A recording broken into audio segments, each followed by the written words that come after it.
Invicta FC 21, Legacy Fighting Alliance #1, and UFC Fight Night Phoenix were all this weekend in the world of combat sports. Looking first at Invicta, that took place Saturday. That was over in Kansas City, kind of the unofficial home there of, I guess technically is the official home, but as far as where their fights are, their headquarters there, they probably have a lot of fights there in Kansas City. 8 fights were on the card there at the Scottish Rite Temple, and pretty good night of fights. Of course, streamed live on the UFC Fight Pass, and looking at some of the highlight fights, of course, Andrea KGB Lee made her return to mixed martial arts. Of course, she had that suspension stemming from her last fight, which was for Invicta. That was back in March. She did lose that fight, but afterwards did fail a drug test, so not overturned. She did lose the fight. That was against Sarah DeLilio, a fight that she was winning, and of course had the layoff. Now fighting here for Invicta FC 21, knocks out Jenny Liu in just 1 minute and 14 seconds. That's her quickest victory since her first ever professional fight against Kim Colbert, which was a TKO stoppage due to the doctor. That was in 10 seconds. Otherwise, all her other fights have at least gone into the third round. So this is a big deal for KGB, especially coming off the layoff. Jenny Liu's not someone that's, a huge name by any means, but obviously has been around for a while. Biggest win actually defeating Rachel Ostovich back in January of 2014. However, anytime she's taken on decent competition like Jamie Moyle, Lacey Shuckman, Sarah DeLilio, and now, of course, Andrea Lee, has come up short. She had a pretty busy 2016, though, as she was able to fight 4 times in 2016, going 3-1, winning in a couple of different organizations. Does have a win over Shannon Sin, who's kind of bounced around between various organizations, is 33 years old. Anyhow, Andrea KGB was able to splash her pretty quickly, and she already booked her next fight. Of course, she was the Legacy Championship flyweight champion, and obviously with the new structure and everything, she'll already be defending that title here coming up. That's going to be in February. It's going to be, I believe, here at LFC 3, if I'm not mistaken, which will be in Lake Charles, Louisiana. Makes sense. KGB's from Louisiana. So she had a big win. Friend of the show. We'll look to get her on here pretty soon to talk about that victory, and, of course, her upcoming... it technically wouldn't be a... I guess she's already being crowned the Legacy champion, because obviously RFA, I don't think, had any female championship, so she's kind of by de facto the new LFA champion. So this will kind of be her crowning, so to speak. I don't really call it... You can call it a defense, I guess, but kind of more of like a promotion. Anyways, so she'll be having that fight here coming up in February, but very awesome performance. Also, a really good performance by Aspen Ladd, taking on a very accomplished jiu-jitsu practitioner in Sajara Eubanks. Was able to just kind of kept coming. Just kind of kept coming with strikes and punches, and when it did go to grappling, she didn't really allow Eubanks to get too many good positions there. And, she's really good since coming into Invicta, making her debut in February of 2015 after competing in the amateur ranks for 2 years, not quite 2 years as an amateur, but so far 5-0 as a pro. This was her first fight that she didn't finish, so I don't think that's necessarily a bad thing. She actually, she took on a good, accomplished fighter, but it shows that if there was any doubt that she could go 15 minutes and hold up that pace that she's known for, to me, she kind of passed with flying colors and really put a good performance together. Also, a really nice win there for Leah Letson as she was able to knock out Elizabeth Phillips in the first round. That's a pretty big deal. Of course, Phillips has fought in the UFC previously, so that was a big deal. Raquel Paului, big win over Pani Kinzad, submitting her in the first round. So back-to-back first-round finishes there. Really big wins for those two ladies. And for Letson, this is a big deal because, like I said, Elizabeth Phillips had some notoriety fighting in the UFC before. And Letson had never fought on this big a stage before, making her Invicta debut, taking a girl, who's been, like I said, been in the UFC and able to knock her out in the first round. I think is awfully impressive. And then getting to the main event, another impressive performance by Megan Anderson, as she was able to just grow right through Charmaine Tweed. I mean, Tweed obviously a veteran of the sport, girl that's been around for a while, but just, boy, didn't look like it in this fight here, as Megan just really just went right through her, and deserving of being the interim featherweight champion. I don't know, like I said, with the situation with Cyborg, whether that's what's next, or maybe Megan goes right on to the UFC. Like I said, this win puts her in a very good position, because she either gets a big fight with Cyborg, which might be the biggest Invicta fight in a while, in terms of just Cyborg coming back in general, I think, because she has now gone on to fight for the UFC twice now. Fighting anybody, I think, would be a pretty big deal. So for Megan Anderson, obviously that would be the toughest challenge, that she could probably handle. And then obviously just going to the UFC in general would be huge. So we'll see what's next for her. But big victory, and really she just did the same thing she's been doing the last couple fights, just throwing a lot of power punches, not allowing people to get inside, and avoided any grappling exchanges, and obviously really avoided... there were a couple punches that Tweet landed early that cut Megan open, but in terms of a lot of damage or anything like that, I thought she was able to, for the most part, not get hit a lot. It just so happens that the few times she did get caught, which Tweet had a little bit of a moment there, did cut Megan open, but I thought that was a very brief opportunity. Megan shut it down, continued to dominate, and ended up being all over Tweet there in the second round to get the victory, and big deal there. Also for the LFA, Leandro Higo was able to defeat Steven Peterson. Damon Jackson defeated Charles Cheeks III. Those were kind of some of the bigger notable names there on the card, but pretty solid card there. That was over in Dallas for LFA 1. So not sure how the ratings were or anything, or if a lot of people made a big deal about this, but pretty solid night of fights, and obviously Higo is a guy to watch. He's definitely a guy that could get promoted to the UFC very quickly. I mean, he has not lost since 2012. Beaten some pretty good guys: Alex Silva, Marvin Blummer, and now Steven Peterson. Going for 25 minutes, has a lot of finishes in that time as well. So this is definitely a guy who beat Dudo at one point. He's beaten some really good guys here. Mainly has fought a lot in Brazil. But only 27 years old, definitely a guy that has a lot of potential. He trains with the Pitbull brothers down there in Brazil. So definitely a guy I could see going to the UFC fairly soon. Also, let's see, that was LFA 1. Let's get to Bellator. Bellator 170 this coming weekend at the Forum in Los Angeles. Awesome night of fights, starting first in the lightweight division, as Derek Anderson takes on Derek Campos. Derek Anderson is a guy I think could be fighting for the title very easily. He has some really nice wins together, obviously beating Pitbull again. He just beat Saeed Awad. Derek Campos is a tough guy. Obviously, look for Campos to try to make this a wrestling match if it stays standing. Campos is good, but he's going to be at a height and reach disadvantage to the much taller Derek Anderson. And Derek Anderson's a really good stand-up fighter.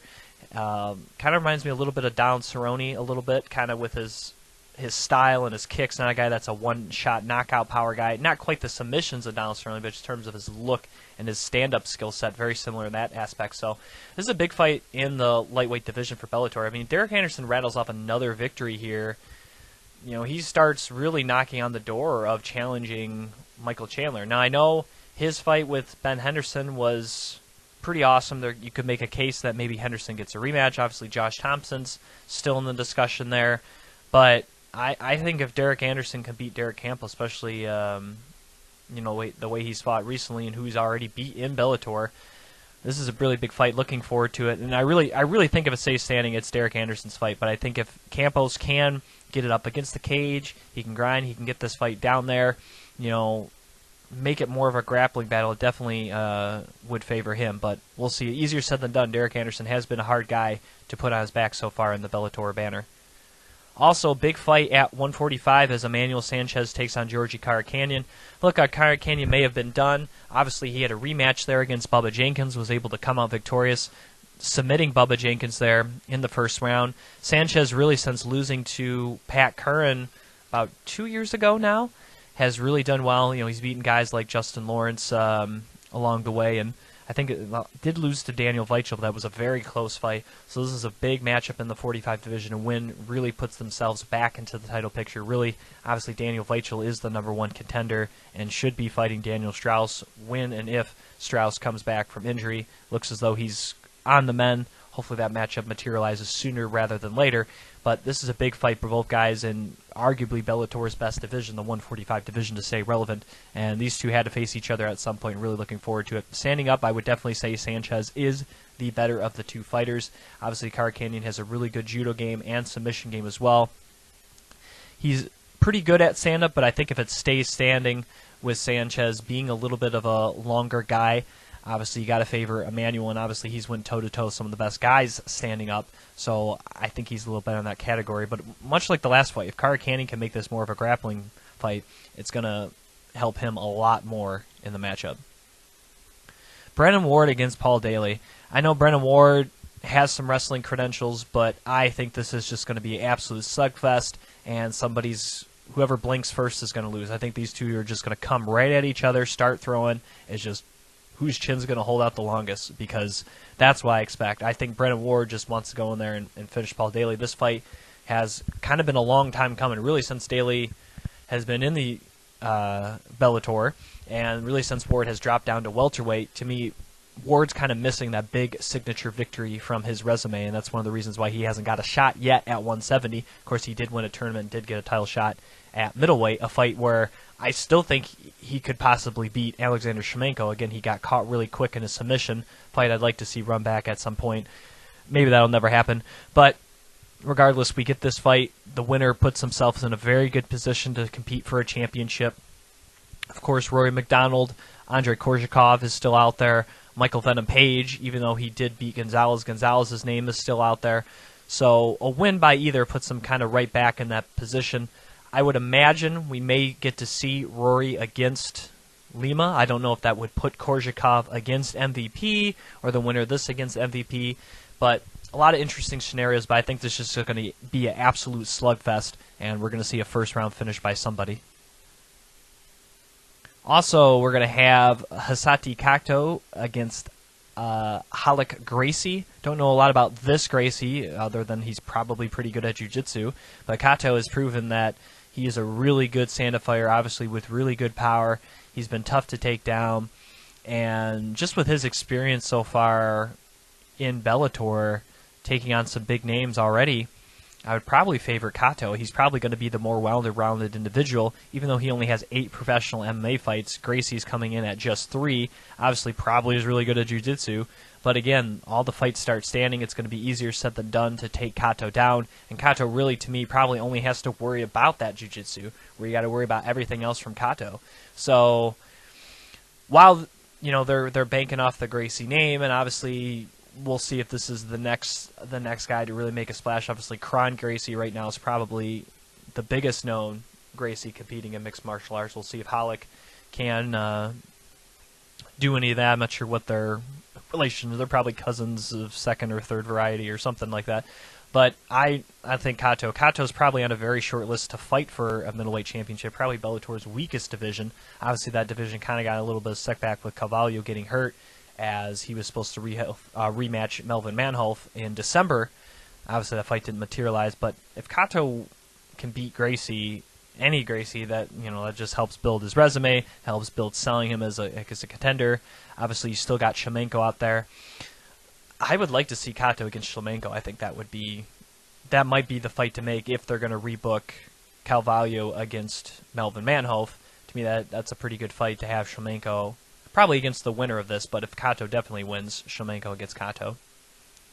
And of course, the main event, UFC Hall of Famer and former UFC light heavyweight champion takes on the American gangster himself, straight out of West Lynn, Oregon, that being Ciao P. Sonnen, the former #1 contender in the lightweight and middleweight divisions. Of course, competed in the WC as well. Obviously, Tito's going to be a little bit bigger of a guy, but he's a lot older, slower. He's been a lot of banged up. Definitely a guy that, both guys are past their prime. I mean, let's not get that twisted. But I think Ciao is the fresher of the two. He's going to be... He's probably always been the more athletic of the two. I don't think Tito was ever that athletic of a guy. He was just bigger. He was just big and strong. So I think Ciao, even being a little smaller, I think he's going to have better cardio. And I really think once this thing gets out of the first round, if it does, which it probably will, neither guy is known for tremendous finishing skills. I think we're going to see Ciao possibly get maybe a second or third round finish to some varieties. He just kind of wears Tito down, and Tito just really starts to fade at that point, because I think it's going to happen, and we're going to see Ciao get a victory here. And this is a big matchup for Bellator. Of course, Ciao Son's currently on this season of the Celebrity Apprentice. Regardless how that goes, you would like to think, at least Spike is banking on, maybe some crossover appeal with that. So this was already a big event, but you add that in with the timing of the Apprentice. Well, I'm not sure if they knew that at the time of the fight. Maybe they did, maybe they didn't. I'm not sure. But works out for Bellator. It's obviously in L.A. Tito's from L.A. He's a big name. Ciao talks a lot. He's done a lot, for the sport of mixed martial arts too, even though he's never held a major championship. So, big time fight. I'm looking forward to this card. I think this is a really solid card. And even though those two guys kind of past their prime, it's not quite as bad as some of the other freak shows that Bellator has put together. At least Ciao, to me, is still somewhat of a respectable fighter in terms of skill set. Like I said, Tito's past prime, but this is probably Tito's last fight. And this is a great guy to go out on. He goes on, right there in Southern California where he, started it all. So I think either way it goes, it's good for Bellator. You get to see either Tito go on top, or you get to see Ciao win a big fight, capitalize on the Apprentice, and a guy that could still fight, but obviously I would love to see be integrated into the broadcast team. They had him on, I believe it was during the Liam McGarry fight with Phil Davis, and I thought he did a tremendous job complimenting Jimmy Smith, who I already think is a tremendous announcer in his own way, with Sean Grand, and I'd love to see that dynamic more often. And I think he's really good at it. So I think regardless of what he does for Bellator, whether he's competing or commentating, he's going to have success at it. And if this is the only fight he takes under Bellator and he moves to just announcing, hey, that's totally up to him. But I think this is going to be a good fight. It's going to be a fun fight, and a fight that will draw some ratings for Bellator here, and is a freak show in its sense that it's guys past their prime, but not something as crazy as they've done in previous years. So I'm looking forward to Bellator 170. I think it's going to be one of the better cards they've had in probably about 2 months or so. They had some kind of weaker cards there towards the end, so I'm looking forward to this one. Getting to UFC Fight Night 103, 4 fights officially on the main card, but getting to the undercard real quick. Some really nice performances there, as Joaquin Christensen had a huge knockout there in the third round over Bohan Mihalovic. Obviously, that fight rather pedestrian up until that third round, where Christensen was able to land a nice counter uppercut to knock out Mihalovic. Just that was a great highlight there. Cyril Asker, it wasn't a highlight reel knockout, but it was impressive that he just got there, got them out, just kept on going. The referee, had to stop that one. And then speaking of heavyweights, a lot of heavyweights fight, on this card early on. Of course, Walt Harris, boy, that guy's a beast. I mean, he's the big ticket for a reason. I mean, no offense to Chase Sherman, he had a couple of moments in there, but one thing I noticed was he was moving around a lot with his footwork, but he really wasn't moving his head. And to me, I would have liked to seen the hands a little higher against the guy that is incredibly, accomplished with his hands, being a former 2-state Golden Gloves boxing champion. So it seemed like Chase was maybe thinking he could react, but I don't know. But a lot of combos coming. Harris, I thought, also for a guy that does have a big boxing background, hasn't been doing MMA super long, just a few years now, as far as competing in mixed martial arts full time. Now, he obviously had, a slow start to his UFC career, losing his first 3 outings against Jared Rosholt, Nikita Krylov, and Sol Paleli. He returned to the organization back in 2016. He is now 2-1, only has the 1 loss to Abdurakhimov, which was a split decision. Of course, Abdurakhimov just fought Derek Lewis in the main event, even though obviously that didn't fight go great, but Abdurakhimov is a solid competitor. But I think Walt Harris has learned a lot from those first couple attempts there in the UFC, and definitely you could tell as a guy that has improved a lot since those first 3 outings. And don't get me wrong, those first 3 outings, those are some solid dudes. I mean, Jared Rosholt, Nikita Krylov, and Sol Paleli, at that time, all those guys were, Krylov obviously now at light heavyweight, but still, those were all guys who were some of the better heavyweights in the UFC. So really no shame losing to gentlemen like that and coming back and now having 3 fights, 2 wins, both of them being knockouts. I think he's starting to figure out a little bit there, and I thought looked really good in his stand-up. But definitely a guy that, it's weird to say he was born in 1983 and he's 31, but he's one of the younger guys in the heavyweight division, and a guy that if he can kind of stick around, put some wins together, he might be able to get to the title just by proxy, all the dudes retiring. So 31's a pretty young heavyweight, so definitely a guy I think has really improved, and a guy I like to see take on some stiffer competition in his next matchup. Also, Nina Ansaroff has a pretty solid performance, submitting Jocelyn Jones-Lyberger there in the 3rd round.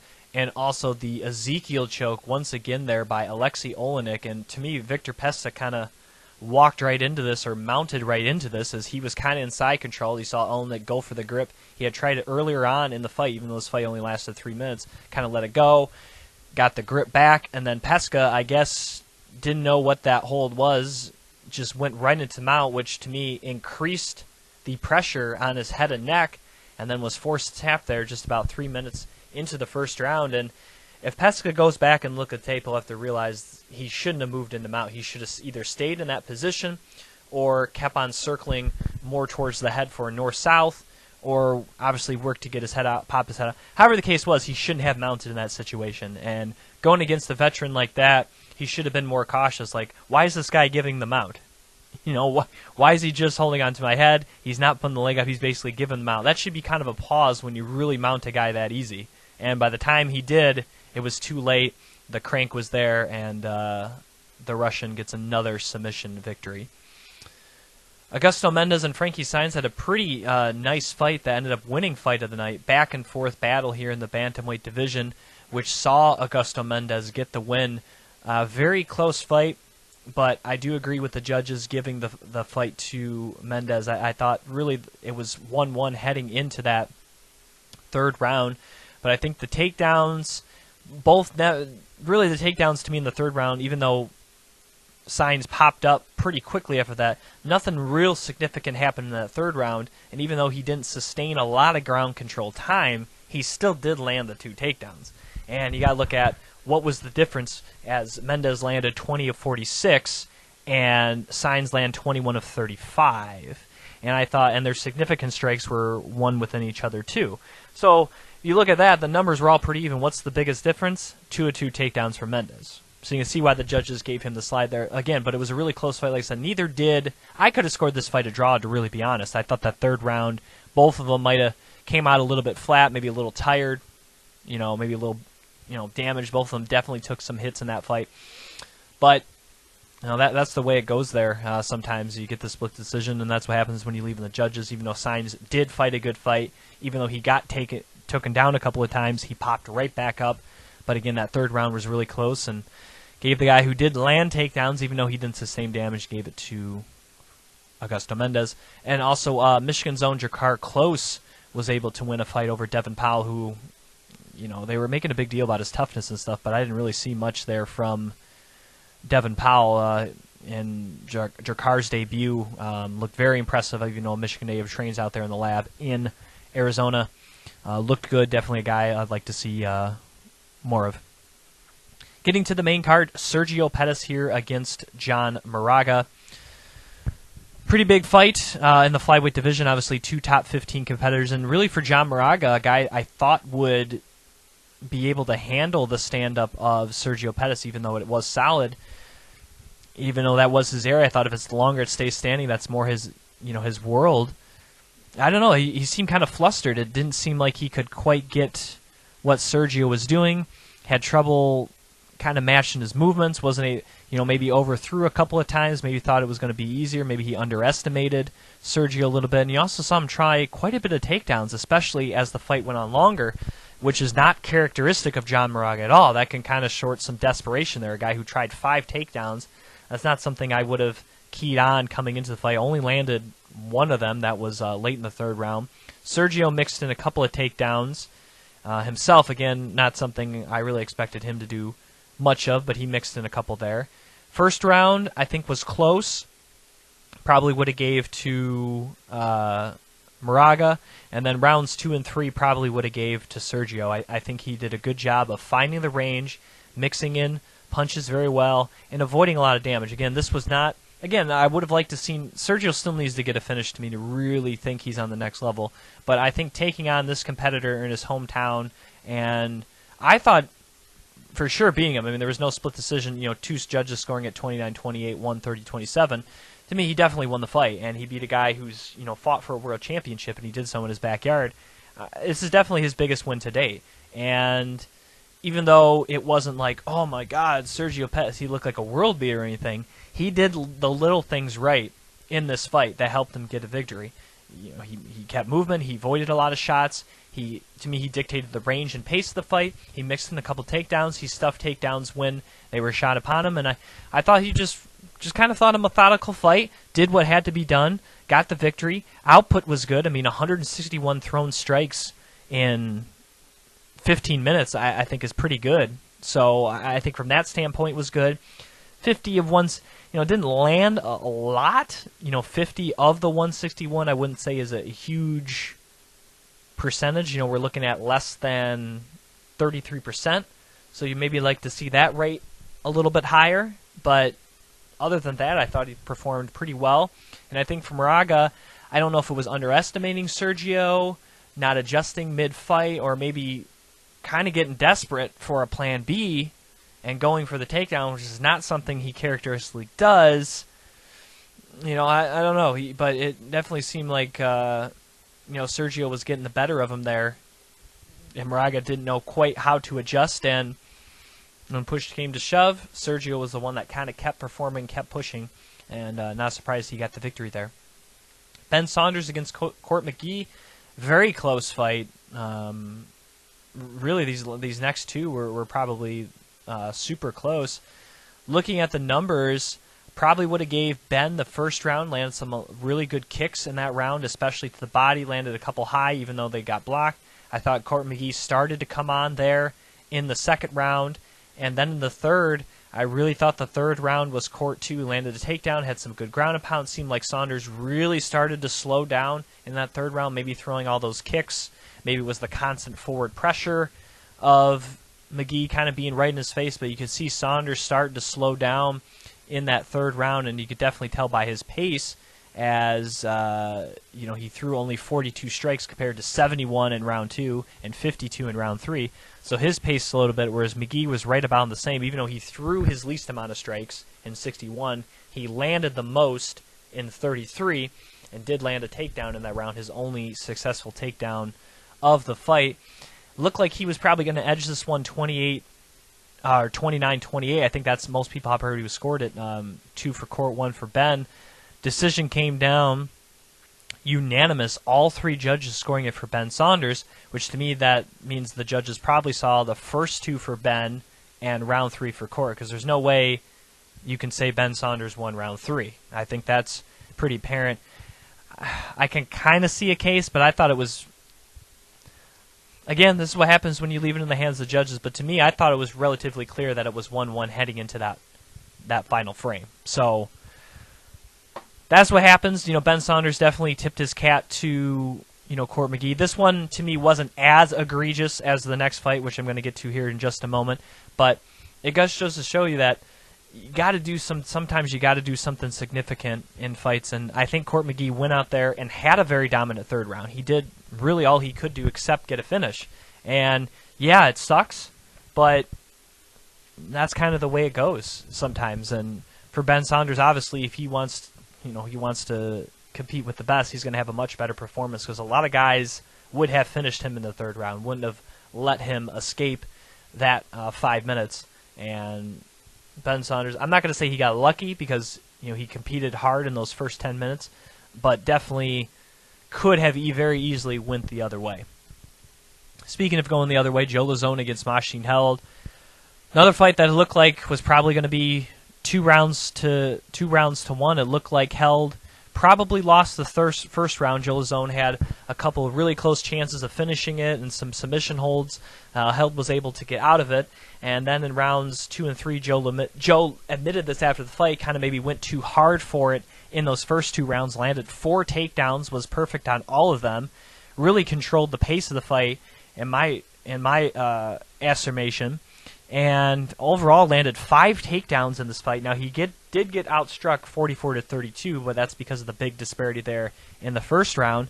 And to me, even though I said maybe go more of a stand-up attack, test Joe that way, because it may be more for 50-50.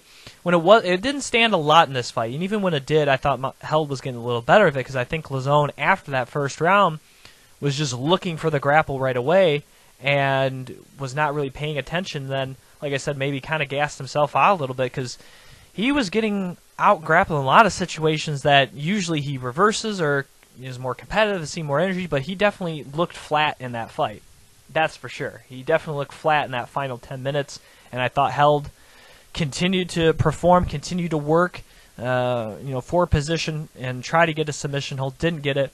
And even though Lauzon got the win, I think obviously the judges usually, or the UFC usually takes care of their competitors when the judges kind of go the wrong way.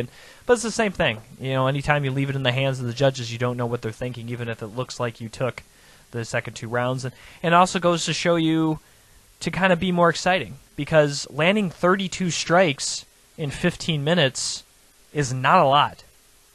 I don't care how many takedowns you get. So that's another thing.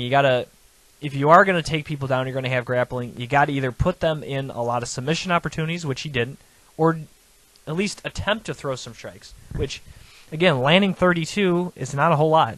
That's landing 2 strikes a minute, which is not that great of a pace. I just told you about how many Sergio Pettis threw in his last fight.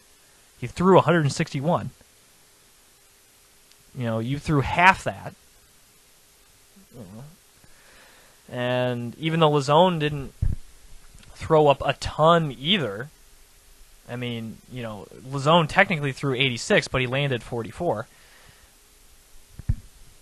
It wasn't the greatest fight in the world, so I'm not trying to say Held definitely got robbed, but he still had things to work on. He's got to work on more on throwing strikes with those takedowns in those grappling situations, because you can point that as to one of the reasons why he lost a close fight like this, or why the judges went the other way.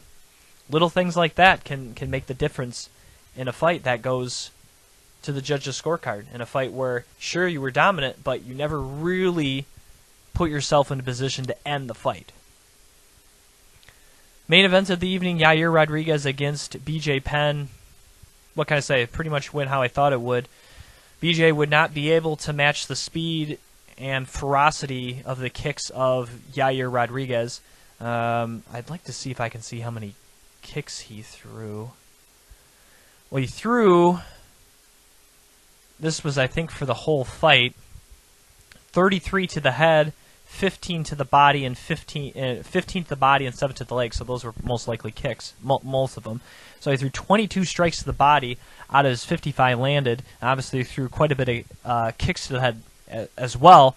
It was kind of a kick and punch combination that really did BJ Penn into Rodriguez. And not only that, like I said, the output, the ferocity. I mean, BJ threw 7 strikes to Yair Rodriguez is 113 in a fight that went just over 1 round. Just went into the second. So that shows you that BJ Penn is just not, like I said, he's not as quick as he was. He's not as strong as he once was.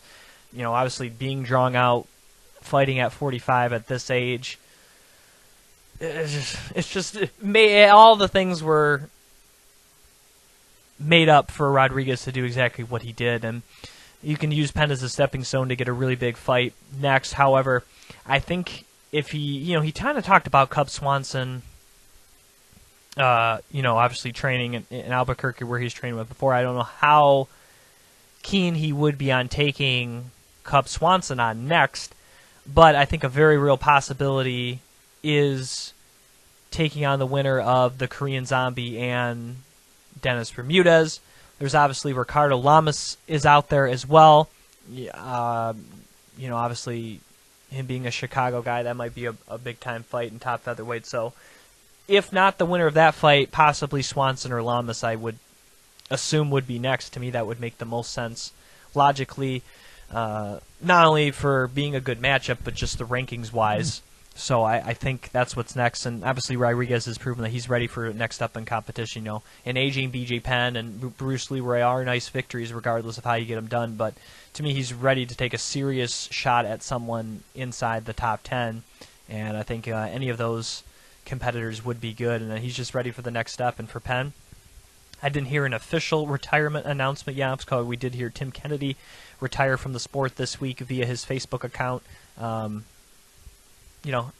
Makes sense. To me, I was talking about this with some friends. He kind of just waited too long. He fought Yoel Romero. There was a whole thing. Even though he lost, if he could have got right back in there, but then he made a big deal about the Reebok and people on steroids and all that. And to me, he took so much time off. By the time he got back, he was already 37.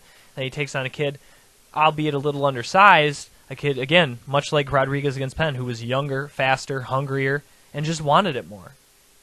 And got it done. So it doesn't surprise me that Tim Kennedy's hanging it up. I think had he not taken that layoff in between the Romero fight and the Gastelum fight, I don't know if he fights for a championship, but obviously things would change out tremendously for him, as far as the record and history books go. And for Penn, obviously, a guy that, had his time, had his moments, a guy you can definitely say, obviously, losing 4 out of his last 5 fights, he ends up with a unflattering record of 16-11. But if you considered how long he fought, 2001 to 2017, you add in the multiple of weight classes that he's fought in. I mean, this dude fought Lyoto Machida, for God's sakes, in K1. You look on the people he's beat, Jens Pulver, Matt Serra, Takanori Gomi, Matt Hughes twice, Dwayne Ludwig, Sean Shirk, Kenny Florian, Diego Sanchez. He's beaten a who's who of the UFC over this last 16 years, and he won a championship in 2 different divisions. Was able to defend that title successfully 3 times, which is pretty solid. And I think if you can get to 3 title defenses, had some, an epic trilogy there with Matt Hughes. Obviously had a good rivalry at the beginning of the UFC with, Jens Pulver, an incredible fight there at UFC 35. So, no, there's nothing to be upset about. No regrets for BJ Penn. I mean, he won it there. He gave it one more shot, but I think it's time to hang him up. You had a great career. There's nothing left to prove, and there's no reason to put your body through that any more than it already has been. And it's been a great ride watching BJ Penn over the years. Pretty much has been just about a constant figure since I started watching and covering mixed martial arts 10 years ago.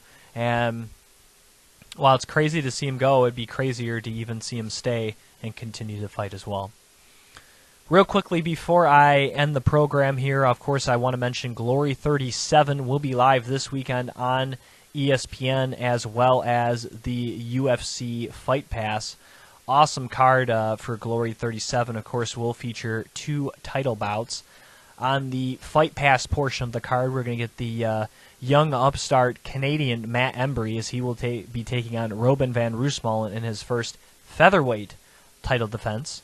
And I'm really looking forward to that. Even though, I say new to the game, he actually has more fights under his belt than Van Roosmalen, but obviously new to the glory stage and really internationally as well. Also going to see Mike Lemaire will make a fight there.